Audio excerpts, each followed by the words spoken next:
கிறிஸ்தவத்தை தழுவி, சில நாடுகள் செக்யூலரிசத்தை தழுவி, அந்த மாதிரி வேற வேற பிரின்சிபிள்ஸை, வேற வேற ரிலிஜியஸ் ஐடென்டிட்டியை அவங்களுடைய பொலிட்டிக்கல் பிராண்டான கான்ஸ்டிடியூஷனுக்கு உருவாக்கிட்டாங்க. அந்த ஒரு நாடுங்கிறது பொலிட்டிக்கல் பிராண்டு. அந்த பொலிட்டிக்கல் பிராண்ட்ல அவங்க உருவாக்குற கான்ஸ்டிடியூஷன், அதுக்கு ஜூரி ஸ்டூடெண்ட்ஸ் இதெல்லாம் அவங்க என்ன பண்ணிக்கிறாங்க, ஒருத்தரும் வேற வேற டைம்ல வேற வேற நாடுகள் வேற வேற மதத்தை அடாப்ட் பண்ணிட்டு அந்த பொலிட்டிக்கல் பிராண்ட்ஸ் உருவாகிக்கிட்டே இருக்கு.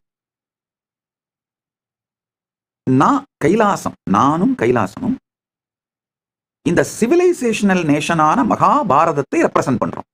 நல்லா புரிஞ்சுக்கோங்க. இந்த சிவிலைசேஷனல் நேஷனை ஸ்ட்ரென்தன் பண்றதுதான் கைலாசத்தோட குறிக்கோள். நல்லா புரிஞ்சுக்கோங்க. எந்த நாட்டோட உள்நாட்டு விவகாரத்திலும் தலையிட மாட்டோம், அரசியல் செய்ய மாட்டோம். ஆனால் இந்த சனாதன ஹிந்து சிவிலைசேஷனை ஸ்ட்ரென்தன் பண்றதுக்கான திருப்பணியை தொடர்ந்து செய்வோம்.